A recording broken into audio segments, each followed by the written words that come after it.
YouTube Tamil மக்களுக்கு வணக்கங்க. இன்றைய தலைப்பு பார்த்திங்கன்னா, மாந்தி பகவான் இருக்கும் பாவகம்,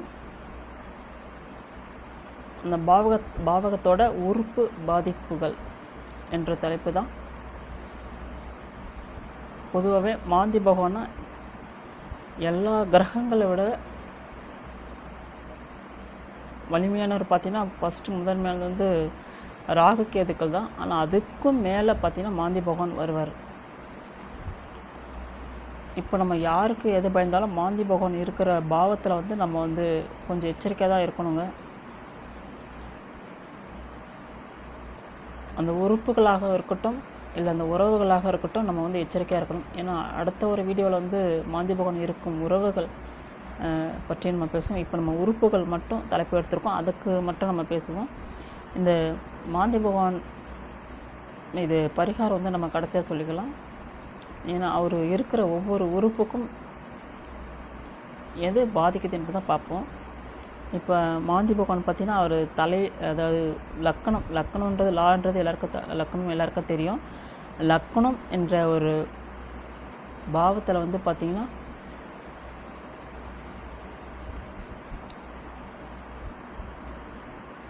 லக்னம் என்ற அந்த இடத்துல இருந்து நீங்கள் வந்து அப்படி 12 கட்டமாக நீங்கள் வந்து எண்ணிட்டு வரலாம். லக்னம் என்ற முதல் பாவம் அது வந்து பார்த்திங்கன்னா தலைப்பகுதியை குறிக்கும்.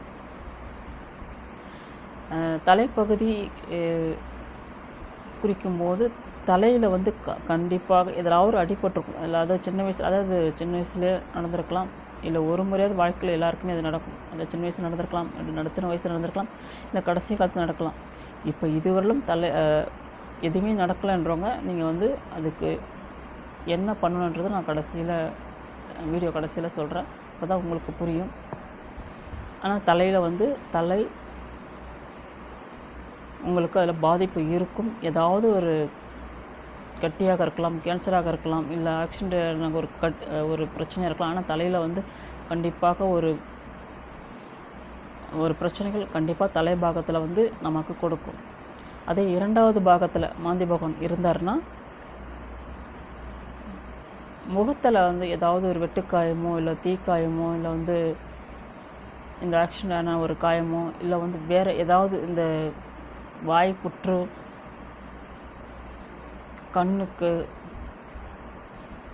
கண்களுக்கு வந்து எதனா ஒரு பிரச்சனை கொடுக்கறது, கண்ணுக்கு ஏதாவது ஒரு ஆபத்து வர்றது, இது எல்லாமே வந்து நடக்கும் இரண்டாம் பாவத்தில் இருந்தால். அடுத்தது மூன்றாம் பாவத்தில் வந்து பார்த்திங்கன்னா கழுத்து, காது, மூக்கு, இது எல்லாமே மூன்றாம் இடமாக வரும். அப்போ இந்த மூன்றாம் இடத்துல வந்து பார்த்திங்கன்னா காதில் எதனா ஒரு பிரச்சனை வரும், இல்லை வந்து மூக்குக்கு அதான் அது என்ன சொல்லுவாங்க, சைனஸ் அந்த மாதிரி பிரச்சனை வரும், இல்லை காது வலி, இல்லை காது எதனா அடிபடுறது, இல்லை காதால் எதனா ஒரு பிரச்சனை கண்டிப்பாக கொடுக்கும். அதே மாதிரி வாய் அங்கே தான் இருக்குது இரண்டாம் இடத்துல. அப்போ வாயிலே வந்து இந்த கேன்சரோ, இந்த நிறைய பேருக்கு கேன்சர் வரவங்களாம் பார்த்திங்கன்னா கண்டிப்பாக வந்து அங்கே மாந்தி பகவான் ஒன்று பார்வையாக இருக்கணும், இல்லைனா வந்து அங்கே இருக்கணும். அப்படி இருந்தால் மட்டும்தான் முகத்தில் உள்ள உறுப்புகளுக்கு வந்து பாதிப்பு கொடுக்கும். அடுத்தது வந்து பார்த்திங்கன்னா நான்காவது பாவத்து வந்து பார்த்திங்கன்னா நுரையீரல் வந்து பாதிப்பு இருக்கும். ஏன்னா நிறைய பேர் மூச்சு விடாமல் இந்த ஆஸ்துமா பிரச்சனைலாம் இருக்குது பார்த்திங்கன்னா, கண்டிப்பாக அங்கே வந்து மாந்தி பகவான் பார்வை இருக்கும், இல்லைன்னா மாந்தி பகவான் அங்கே வந்து இருப்பார். இதை நான்காம் இடத்தை வந்து நமக்கு வந்து பாதிக்கும். அடுத்தது ஐந்தாம் இடத்தை வந்து பார்த்திங்கன்னா இருதயம் வந்து பார்த்திங்கன்னா அதாவது இந்த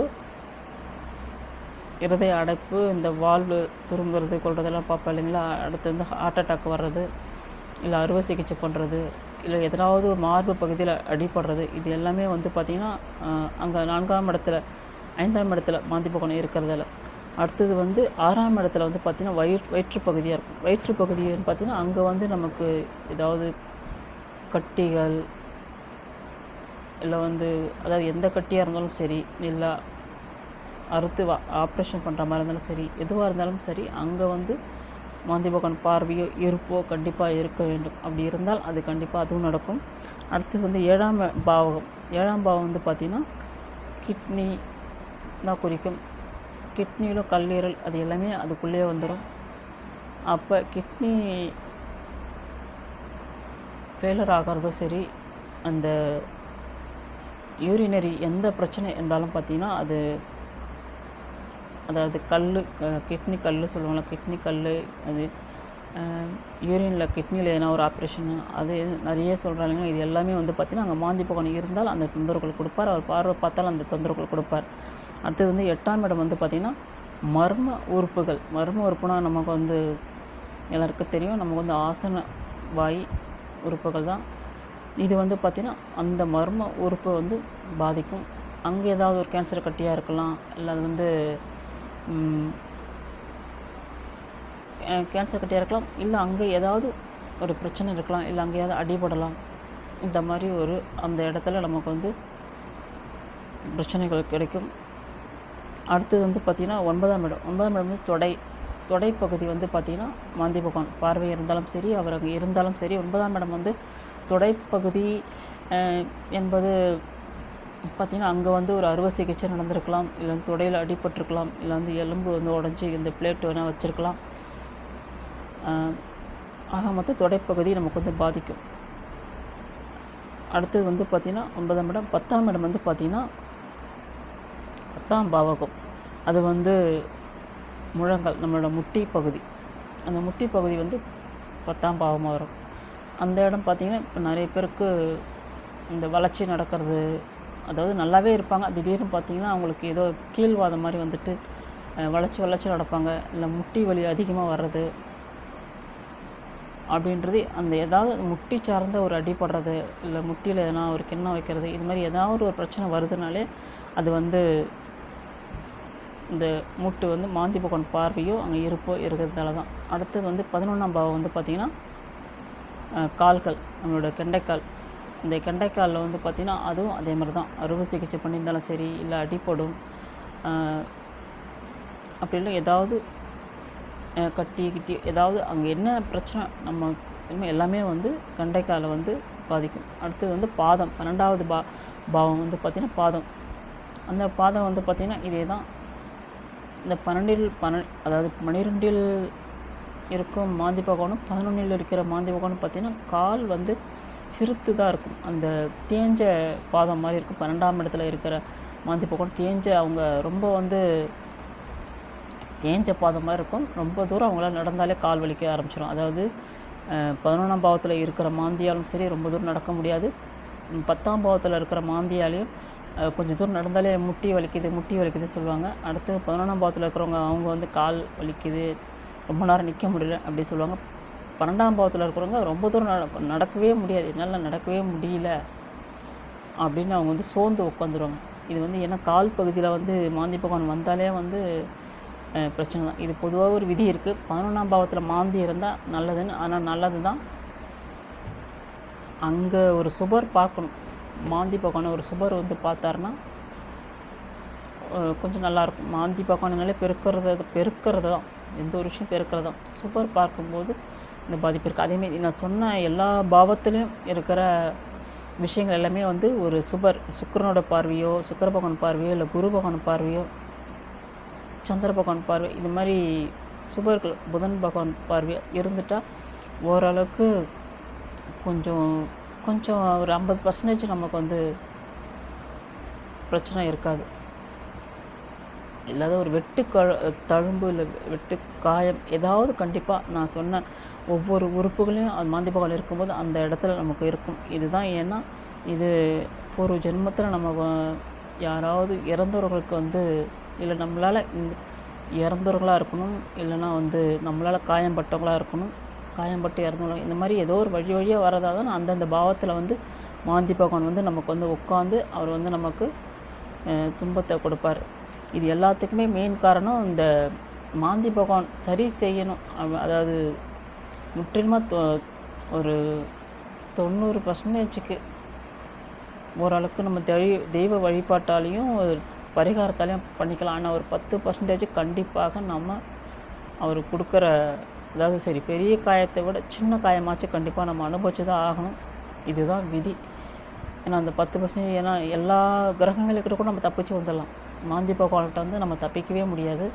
ஏன்னா ஃபைனலி அவர் தான் கடைசியாக நம்மளோட உயிர் நாடியை பிடிச்சி எடுக்கிறவர் அவர் தான். உயிர் கடைசி மூச்சை இழுக்கிறவர் மாந்தி பகவான் தான். அதனால் வந்து மாந்தி பகவான் அவர் சாதாரண ஆள் கிடையாது. அதனால் அவர் 10% அவர் இருக்கிற பாவத்தில் நமக்கு துன்பத்தை கொடுத்து தான் அவர் 90% நம்ம தெய்வ வழிபாடு மூலியமாகவும் அல்லது வந்து பரிகார மூலியத்தாலும் நம்ம வந்து சரி பண்ணிக்கலாம். இதுதான் மெயின். அடுத்து நம்ம வந்து போகலாம். அடுத்து வந்து ஒவ்வொருத்தவங்களும் வந்து வாழ்நாளில் எந்த பாவத்தில் இருக்கோ, அதாவது இப்போ மேஷத்தில் இருக்குன்னா மேஷ ராசி வந்து என்ன கிழமை வருங்க? செவ்வாய்க்கிழமை வரும். அப்போ அந்த செவ்வாய்க்கிழமையில் வந்து நீங்கள் வந்து மாந்தி பகவான் கோவிலுக்கு நீங்கள் போகலாம். அந்த 4 இடத்த நீங்கள் போயிட்டு கொஞ்சம் வழிபட்டு ஒரு முறையாச்சும் வாழ்க்கையில் அவரை வந்து வழிபட்டுட்டு வரணும். 2வது வந்து சரி ரிஷபமாக இருக்குன்னா அது வெள்ளிக்கிழமையாக வரும். அந்த வெள்ளிக்கிழமை எடுத்துகிட்டு போகலாம். அது 2வது பாகத்துக்கு. 3வது பாகம்னா புதனே வந்துடும். சந்திரன்னா திங்கள் வந்துடும். சூரியன்னா ஞாயிற்றுக்கிழமை வந்துடும். இந்த மாதிரி 7 கிரகத்துக்கும் நமக்கு வந்து தெரியும். குருன்னா வியாழன் வரும், சுக்கிரனா வெள்ளிக்கிழமை, சனி பகவான்னா சனிக்கிழமை வந்துடும். இப்போ ராகு கேதுக்கள் மட்டும் நாட்கள் கிடையாது. ஆனால் அவங்க வந்து இதில் கணக்கில் வர மாட்டாங்க. ஏன்னா அவங்களுக்கு சொந்த வீடு கிடையாது. மற்ற 7 கிரகங்களுக்கு மட்டும்தான் சொந்த வீடு. அதனால் இந்த 7 கிழமைகள் நீங்கள் எடுத்துக்கிட்டாலே போதும். இவ்வளோதான் விஷயம். அடுத்தது வந்து பார்த்திங்கன்னா இப்போ இந்த மாந்தி பகவான் பரிகாரம், அதாவது ப்ராக்டிக்கலாக ஒரு பரிகாரம்னு பார்த்தீங்கன்னா நீங்கள் வந்து ஒரு கவர்மெண்ட் ஹாஸ்பிட்டலுக்கு நீங்கள் வந்து போயிடணும். தனியார் ஹாஸ்பிட்டலில், கவர்மெண்ட் ஹாஸ்பிட்டலில் தான் ஏழைகள் நிறைய பேர் இருப்பாங்க. யாருக்கு எந்த இடத்துல மாந்தி பகவான் உட்காந்துருக்காரோ, இப்போ தலையில் இருக்காருன்னு வச்சுக்கோங்க. தலையில் இருக்கும்போது அங்கே தலையில் அடிப்பட்டவங்க, ஒரு ஏழ்மையானவங்களுக்கு யாராவது அங்கே ஒரு பெட்டில் அட்மிட் பண்ணியிருப்பாங்க இல்லைங்களா, தலையில் ஒரு கட்டியோ இல்லை ஆக்சிடென்ட் ஆகிட்டோ ஏதாவது அவங்க இல்லாத ஒரு ஏழ்மைப்பட்டவங்களுக்கு நீங்கள் உங்களால் முடிஞ்ச அளவுக்கு அவங்களுக்கு நீங்கள் உதவி பண்ணிங்கன்னா உங்களுக்கு வர ஆபத்து கண்டிப்பாக வந்து நீங்கிடும். ஆபத்து வரும், ஆனால் லைட்டான காயத்தோடு உங்களுக்கு போயிடும். ஆனால் முழுசாக உங்களுக்கு வராது. இந்த ப்ராக்டிக்கலாக இந்த விஷயம் நீங்கள் பண்ணும்போது முடிஞ்சவரையும் உங்கள் வாழ்நாள் முழுவதும் யாருக்காச்சும் இந்த மாதிரி ப்ராக்டிக்கலாக நீங்கள் வந்து உதவி செய்யும்போது கண்டிப்பாக வந்து மருத்துவ உதவி செய்யலாம். இல்லை அவங்களுக்கு ஏன்னா ஒரு காரியம் அவங்களுக்கு ஏன்னா தேவையை வந்து அறிஞ்சு அவங்க பிள்ளை குட்டிங்களுக்கு ஏன்னா வசதி இல்லைன்னா வசதி கொஞ்சம் ஏன்னா கொடுத்து அவங்க கையிலே கொடுத்து நீங்கள் வந்து உதவி பண்ணால் உங்களுக்கு இந்த பவர் வந்து கம்மியாகும். அதேமாரி ஒவ்வொரு உறுப்புகளும் இப்போ தலை சொல்லிட்டேன், அதாவது 2ஆம் இடம் கண், வாய், முகம், இதை பாதிக்கப்பட்டவங்களாம் இருப்பாங்க. இவங்களுக்கும் அதேமாரி அந்த உறுப்பு பாதிக்கப்பட்டவங்களுக்கு நீ வந்து ஹெல்ப் பண்ணலாம்.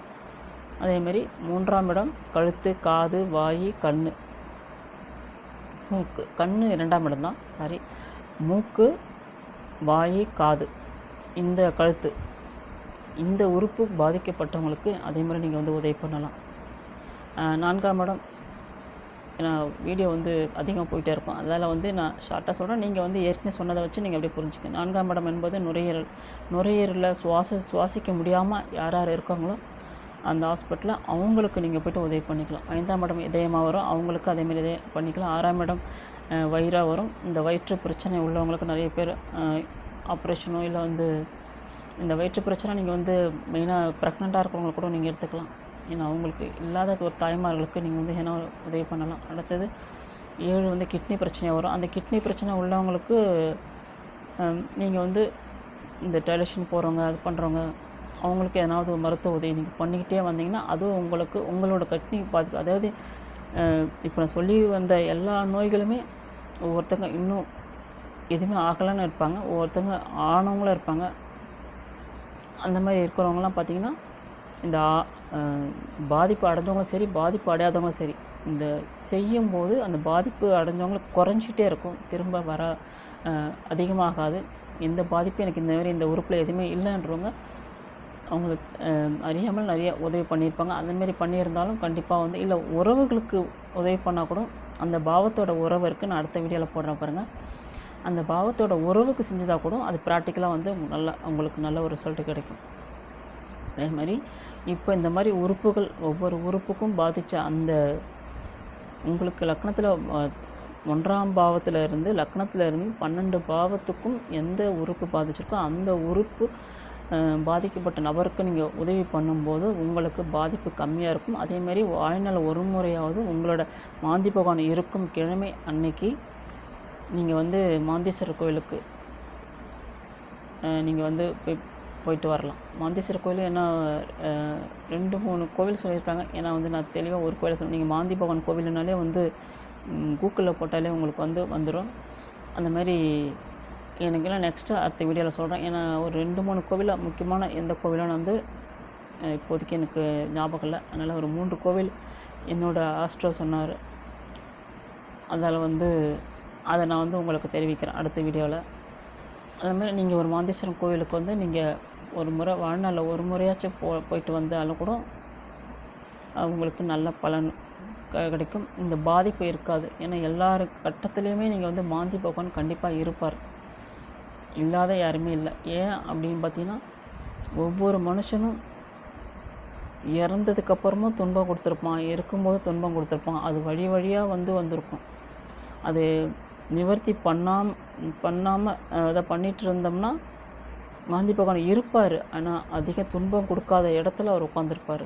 அது பாதிப்பு இருந்துச்சுன்னா அதிகமாக துன்பம் கொடுக்குற இடத்துல அவர் உட்காந்துருவார். இதுதாங்க, உறவுகளையும் கெடுப்பார், உறுப்புகளையும் கெடுப்பார். இதுதான் மாந்தி பகவானோட மகிமை. இந்த நேரத்தில் இதை ஷார்ட்டண்டாக இந்த வீடியோ முடிச்சிருக்கேன்.